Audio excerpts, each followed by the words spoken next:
प्यारे बच्चों, आप सभी का हमारे चैनल पे बहुत बहुत स्वागत है। दोस्तों, इस वीडियो के माध्यम से क्लास 10th के बच्चों के लिए हिंदी का 16 फरवरी का जो पेपर हुआ था उसका मैं फुल सोल्यूशन और एनालिसिस लेकर के आ चुका हूँ। जितने भी विद्यार्थी 2023 बोर्ड एग्जाम दे चुके हैं वो अपने यहाँ पे कोड मैच करवा सकते हैं और यहाँ पे पूरा अपना सोल्यूशन देख सकते हैं। ठीक है, इस वीडियो के माध्यम से मैं आप सभी को इस पूरे पेपर का A to Z सोल्यूशन बताने वाला हूँ, साथ में इसका एनालिसिस भी करने वाला हूँ। ठीक है, तो आप सभी लोग मैंने बता दिया पेपर का कोड है 801 और DB कोड है। ठीक है, आप अपना कोड मैच करा सकते हैं और पेपर में कितना सही किए हो कितना गलती किए हुए सब कुछ आप लोग इस वीडियो के माध्यम से इसका सोल्यूशन देख सकते हैं। आइए, सबसे पहला जो क्वेश्चन पूछा गया है वो पूछा गया कि चिंतामणि के रचयिता कौन है। देखो प्यारे बच्चों, जितना मैं क्वेश्चन करवाया हूँ अभी तक के वही सब सारे क्वेश्चन बोर्ड में फंसे हैं और मैं जो आप सभी से हमेशा वादा करता था। ठीक है, चिंतामणि के रचयिता कौन है? आचार्य रामचंद्र शुक्ल हो जाएंगे, बिल्कुल राइट आंसर हो जाएगा। बच्चे ने भी पढ़ करके बहुत ही सावधानी से आंसर दिया है अपना। ठीक है, अगला हमारा क्वेश्चन है कि पंच परमेश्वर कहानी के लेखक कौन है? प्यारे बच्चों, इसका जो राइट आंसर हो जाएगा वो हो जाएगा यहाँ पे प्रेमचंद। तो जितने भी विद्यार्थी प्रेमचंद को टिक किए होंगे और ओएमआर में फिलअप किए होंगे उनका यहाँ पे एक नंबर यहाँ पे बढ़ जाएगा। ठीक है, आगे बात करेंगे नेक्स्ट क्वेश्चन के बारे में कि जयशंकर प्रसाद का नाटक नहीं है। अब यहाँ पे देखो 3 नाटक दे दिए गए हैं और इसमें से एक ऐसा नाटक दिया गया है जो कि जयशंकर प्रसाद का नाटक वो है ही नहीं। ठीक है, और मैंने बहुत सारे बच्चों को बताया था कि जयशंकर प्रसाद की जीवनी याद कर लो। ठीक है, अभी आया भी है, अभी मैं आप सबको दिखाऊंगा। ठीक है, और इनका फेमस कृतियाँ कौन कौन सी सब कुछ मैं आप सबको ऑलरेडी बता रखा हूँ। ठीक है, यहाँ पे देखो ध्रुव सामने इनका ही रचना नाटक है, चंद्रगुप्त इनका ही है, स्कंदगुप्त इनका ही है, लेकिन लहरों के राजहंस जयशंकर प्रसाद के नाटक नहीं है, इसलिए इसका जो राइट आंसर हो जाएगा option number C right answer हो जाएगा। ठीक है, आगे बात करेंगे। अगला हमारा जो क्वेश्चन है कि शेखर एक जीवनी, शेखर क्या एक सबसे पहले तो एक जीवनी है, उपन्यास है। ठीक है, और इसमें पूछा जा रहा है कि इस उपन्यास का लेखक कौन है? धर्मवीर भारती, प्रेमचंद, अज्ञेय या फणीश्वर नाथ रेणु? फिर बच्चों इसका जो राइट आंसर हो जाएगा वो हो जाएगा यहाँ पे प्रेमचंद। ठीक है, क्या हो जाएगा यहाँ पे हो जाएगा, सॉरी यहाँ पे प्रेमचंद ना होकर के यहाँ पे अज्ञेय होगा। ठीक है, इसको यहाँ पे देखो यहाँ पे अज्ञेय हो जाएगा, इसको देख लेना। ठीक है, चलो आगे बात करेंगे। अपनी खबर आत्मकथा है। ठीक है, यहाँ पे देखो पूछा गया है कि पांडे बेचन शर्मा उग्र की, डॉक्टर राजेंद्र प्रसाद की, हरिवंश राय बच्चन की, श्याम सुंदर दास रेड्डी की? तो प्यारे बच्चों इसका जो राइट आंसर हो जाएगा अपनी खबर एक आत्मकथा है और ये पांडे बेचन शर्मा उग्र की ये फेमस रचना है। ठीक है, इसको ध्यान से समझना है। अगला हमारा जो क्वेश्चन है वो पूछा गया है कि भूषण किस युग के कवि है? आदिकाल, रीतिकाल, भक्तिकाल या आधुनिक काल? तो जो ये हमारा भूषण है ये किस काल के मतलब की रचना ये बताना है। तो फिर बच्चों ये हो जाएगा रीतिकाल के। ठीक है, बिल्कुल ही राइट आंसर बता रहा हूँ। आप सभी लोग से हम्बल रिक्वेस्ट है वीडियो को शुरू से लेकर के एंड तक जरूर देखना और आप अभी अपना मैच करने वालों का 20 MCQ में कितना सही किए हो और अभी मैं बताऊँगा गद्यांश पद्यांश पूरा जीवन पर। ठीक है, जितना मैं बताऊँ सब कुछ सोल्यूशन बताऊँगा। ठीक है, आगे बात करेंगे। ललित ललाम रचना है मतिराम की, पद्माकर की, देव की या भूषण की? तो प्यारे बच्चों ये जो रचना है ललित ये हो जाएगी मतिराम की। ठीक है, ऑप्शन नंबर बिल्कुल ए जो होगा बिल्कुल ही राइट आंसर हो जाएगा। ठीक है, आगे मैच खाली कराते जाओ। ठीक है, आगे बात करेंगे यशोधरा किसकी, देखो जितना मैं बताया हूँ सब कुछ वही आया है। ठीक है, यशोधरा किसकी रचना है? जयशंकर प्रसाद, महादेवी वर्मा, मैथिली शरण गुप्त या सुमित्रा नंदन पंत? फिर बच्चों ये हो जाएगी यहाँ पे मैथिली शरण गुप्त की हो जाएगी। ऑप्शन नंबर डी बिल्कुल ही राइट आंसर हो जाएगा। आगे बात करेंगे। अगला हमारा क्वेश्चन है कि आंगन के पार द्वार, very very most important question है और बोर्ड में कई बार पूछा जा चुका है, कई बार बताया हूँ। जयशंकर प्रसाद की, अज्ञेय की, नरेंद्र शर्मा की या रामधारी सिंह दिनकर के? तो आंगन के पार द्वार ये हो जाएगा अज्ञेय का। ठीक है, ऑप्शन नंबर बी जो होगा बिल्कुल ही राइट आंसर हो जाएगा। आगे बात करेंगे। अगला हमारा क्वेश्चन है दीपशिखा काव्य संग्रह रचना है महादेवी वर्मा की, जयशंकर प्रसाद की, सुभद्रा कुमारी चौहान की या सूर्यकांत त्रिपाठी निराला की? तो प्यारे बच्चों इसका जो राइट आंसर हो जाएगा दीपशिखा महादेवी वर्मा की हो जाएगी। यहाँ पे देखो मैंने जब महादेवी वर्मा का जीवन परिचय बताया था उसमें बताया था इनकी फेमस रचना। ठीक है, जो भी इनके काव्य संग्रह है। ठीक है, अगला हमारा क्वेश्चन है कि करुण रस का अस्थायी भाव, ये देखो ये ग्रामर का क्वेश्चन आ गया और ग्रामर मैंने आप सभी को बहुत ही डिटेल में पढ़ाया था। करुण रस, हास्य रस, जितने भी रस छंद अलंकार है मैंने ऑलरेडी बहुत ही बढ़िया से बता रखा था। ठीक है, और यहाँ पे देखो करुण रस यहाँ पे अस्थायी भाव क्या हो जाएगा? शोक हो जाएगा। क्या हो जाएगा? शोक हो जाएगा। ठीक है, आगे हम बात करेंगे। अगला हमारा क्वेश्चन है कि चरण कमल बंधु हरिराही उपयुक्त पंक्ति में अलंकार कौन सा होगा? अब यहाँ पे देखो ये जो श्री कृष्ण भगवान के जो चरण है कमल के समान कोमल यहाँ पे बताया गया है। ठीक है, तो इसमें कौन सा अलंकार हो जाएगा? तो कभी भी अगर दो वस्तु का आपस में कंपेयर किया जाएगा तो वहाँ पे उत्प्रेक्षा अलंकार होगा। ठीक है, इस बात को हमेशा आप लोग याद रखिएगा।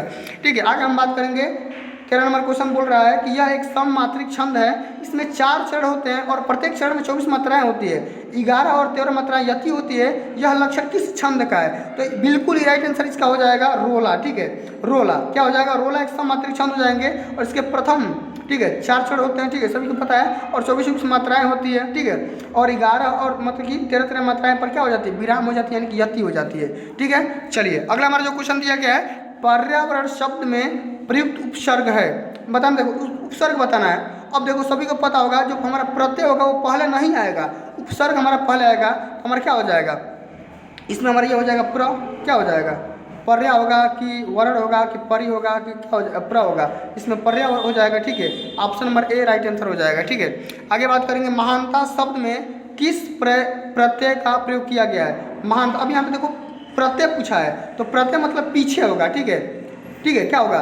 तो इसमें ता हो जाएगा, प्रत्यय मतलब पीछे। ठीक है, जो भी शब्द देखो मधुरता, बचपन, ठीक है, उसमें पन हो जाएगा, इसी तरह से यहाँ पे ता वाला हो जाएगा। ठीक है, अगला हमारा क्वेश्चन समास से पूछा गया है, सुख दुख में समास है। देखो सुख दुख, देखो कई बार बताया हूँ, सुख दुख भाई बहन माता पिता, ठीक है, देवी देवता, तो सुख और दुख अगर दो शब्दों को आपस में कनेक्टिविटी मिलेगी वहाँ पे क्या हो जाएगा? वहाँ पे हो जाएगा द्वंद्व समास। ठीक है, ऑप्शन नंबर डी बिल्कुल ही राइट आंसर हो जाएगा। आगे बात करेंगे, निम्नलिखित में से अग्नि का पर्यायवाची नहीं है। देखो क्वेश्चन को सबसे पहले समझो, क्या पूछा जा रहा है? अग्नि का पर्यायवाची नहीं है। देखो आग, अनल, पावक, ज्वाला, ये सब क्या है? अग्नि का पर्यायवाची है, लेकिन अनिल अग्नि का पर्यायवाची नहीं है। ठीक है, ऑप्शन नंबर बी इसका बिल्कुल ही राइट आंसर होगा। ठीक है, चलिए अगला हमारा क्वेश्चन है, अभ्युदय का सही संधि विच्छेद क्या होगा? अभ्युदय का अभि प्लस उदय हो जाएगा, ऑप्शन नंबर डी बिल्कुल ही राइट आंसर हो जाएगा। ठीक है, आगे बात करेंगे 19 नंबर क्वेश्चन के बारे में कि मधुर शब्द का पंचमी विभक्ति एवं एक वचन बताइए। इसका क्या हो जाएगा? आप लोग अगर ऑप्शन नंबर ए पे टिक किए होगे, आपका यहाँ से 1 नंबर आपके खाते में चला जाएगा, बिल्कुल ही राइट आंसर हो जाएगा मधुना। ठीक है, आगे बात करेंगे, अगला हमारा क्वेश्चन है कि पठिष्यता धातु रूप का वचन एवं पुरुष है, तो ये हो जाएगा प्यारे बच्चों, ऑप्शन नंबर सी बिल्कुल राइट आंसर होगा, द्विवचन मध्यम पुरुष। तो प्यारे बच्चों इस वीडियो के माध्यम से अभी तक हमने कुल 20 के भी MCQ करवा दिया। ठीक है, अगर आपका 20 में कितना सही है मेरे को कमेंट बॉक्स में अपना फीडबैक जरूर दीजिएगा। आगे बात करेंगे खंड ब के बारे में, वर्णात्मक प्रश्न के बारे में। सबसे पहला हमारा क्वेश्चन है कि निम्नलिखित गद्यांशों में से किसी एक गद्यांश को पे आधारित सभी प्रश्नों को हल करना है। 6 नंबर का आता है, कई बार बता चुका हूँ, अभी मैं कल ही इस क्वेश्चन करवाया हूँ। ठीक है, कल ही मैं आप सभी को चिल्ला के बता रहा था भाई आप सभी लोग इसको तैयार कर लो। असवार वही पास आया, ममता ने रुक रुक कर कहा कि मैं नहीं जानती कि वह शहंशाह था या साधारण मुगल था। ठीक है, पर एक दिन इसी झोपड़ी के नीचे वह रहा, मैं सुना था कि वह मेरा घर बनवाने की आज्ञा दे चुका है, मैं आजीवन अपनी झोपड़ी के खोदे जाने के डर से भयभीत रही, भगवान ने सुन लिया, मैं आज इसे छोड़ जाती हूँ। ठीक है, अब सभी को पता होगा प्यारे बच्चों, आप सभी को पढ़ के पता चल गया कि इसका ये जो चैप्टर का नाम है ममता वाला चैप्टर से लिया गया है। ठीक है, ममता वाला चैप्टर से लिया गया है। सौंदर्य में हमारा यही होता है, पाठ का नाम, लेखक का नाम लिख दो तो ममता। सभी को पता है कि ममता कौन लिखा है? आचार्य रामचंद्र शुक्ल के द्वारा लिखा गया चैप्टर है। ठीक है, सभी को पता होगा, संदर्भ तो आपके यहाँ से क्लियर हो गया। आशा करता हूँ आप सभी लोग इसका रेखांकित इसकी व्याख्या कर दोगे कि मैं आजीवन अपनी झोपड़ी के खोदे जाने का मतलब जो ममता की कहानी थी, वो जो लड़की थी, ठीक है, वो डर रही थी किससे? वो जो गुंडा था, वो जो आया था उसके झोपड़ी में ठहरने के लिए एक रात के लिए, उसी से वो डर रही थी। लेकिन उसने ये बात सुना कि भाई ये जो हमारे झोपड़ी में रह रहा है वो तो हमारे महल बनाने की बात कर रहा है, इसी के बारे में बना करके लिख दोगे, लिखोगे, सही हो जाएगा, नंबर मिल जाएगा।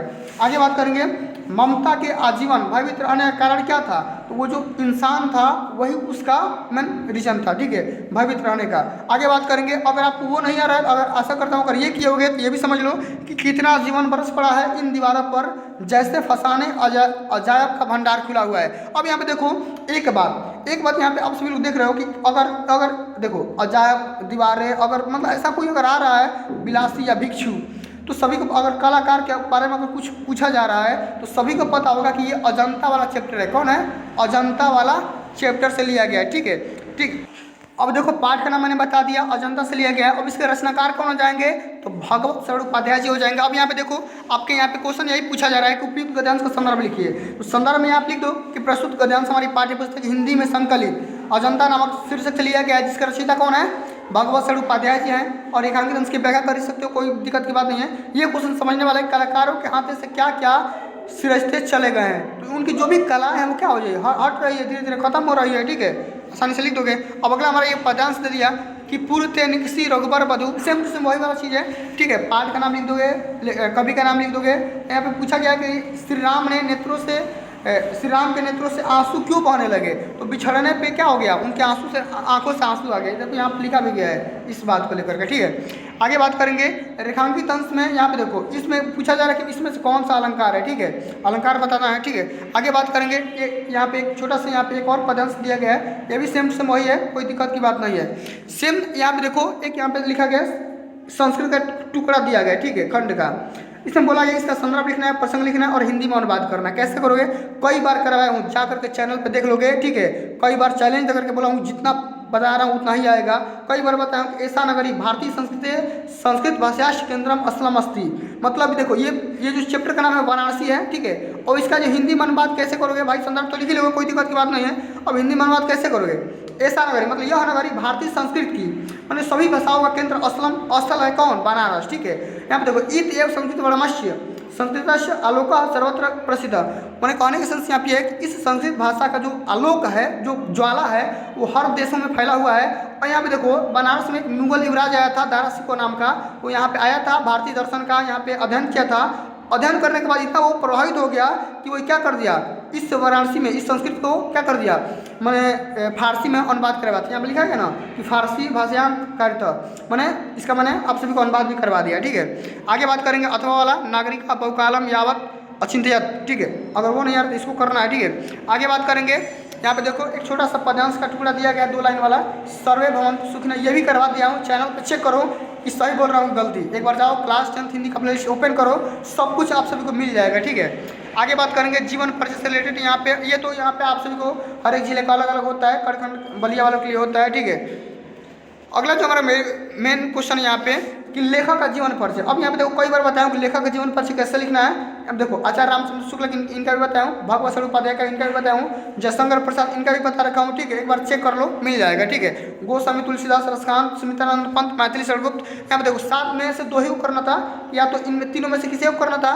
नहीं तो 4 में से किसी को करना था। आपको यहाँ से नंबर मिल जाएंगे। ठीक है, चलो अब जीवन परिचय लिखने का मैंने तरीका बताया था। सबसे पहले कवि के या लेखक का नाम लिखना था, फिर माता का नाम, पिता का नाम, फिर उसका जन्म, फिर मैंने उनकी कृतियाँ, फिर उसके बाद में एक यहाँ पे उनका मैंने मृत्यु का डेट यहाँ पे आप शुरू के एक छोटा सा बॉक्स बना करके उसमें लिख देना था, और अंत में यहाँ पे शुरू में यहाँ पे जीवन परिचय बना करके यहाँ पे लिख देना था। ये होता है जीवन परिचय लिखने का अब की बार का 2023 का नया तरीका। ठीक है, आशा करता हूँ लिख दिए होगे, फाड़ दिए होगे पेपर को बढ़िया से तरीके से।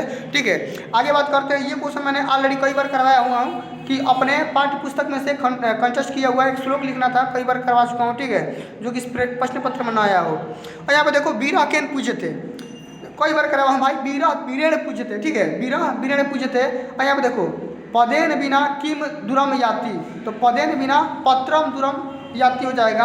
और चंद्रशेखर का आसिफ, चंद्रशेखर कौन था, तो भाई ये क्रांतिकारी था। ठीक है, इसके बारे में लिखना था। और यहाँ पे देखो अस्माकम संस्कृति की दृष्टि वर्तते, इसके बारे में देखो किसी 2 को ही देना था, मैंने आप सभी को कई बता दिया। ठीक है, आगे बात करते हैं very very most important question. निबंध लिखने के लिए एक बार चैनल पे जाओ। ठीक है, और उसके बाद चैनल पे जा करके देख लो कि मैं कितना मतलब कि कौन कौन सा टॉपिक पढ़ाया हूँ। उसके बाद से चैनल पे आप सभी का यकीन हो जाएगा। बोला हूँ कल ही के डेट में आप सभी को मैंने देश प्रेम पे निबंध लिखने के लिए बहुत ही बढ़िया तरीके से लिखवाया हूँ। उसको अभी तक ने 2-3 हज़ार बच्चे ने देख भी लिया है। ठीक है, आतंकवाद की समस्या और समाधान, ये मेरे चैनल पे ट्रेंडिंग में ये वीडियो चल रही है, आतंकवाद की समस्या और समाधान पे।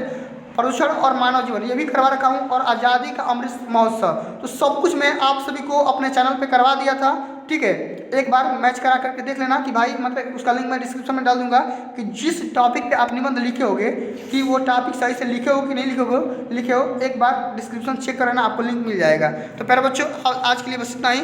अगर ये वीडियो आप सभी को अच्छी लगी होगी, हेल्पफुल लगी होगी, तो वीडियो को लाइक कर देना, शेयर कर देना। अगर चैनल पर नहीं हो तो सब्सक्राइब जरूर करना। मिलते हैं अगली वीडियो में, तब तक के लिए जय हिंद, जय भारत, वंदे मातरम।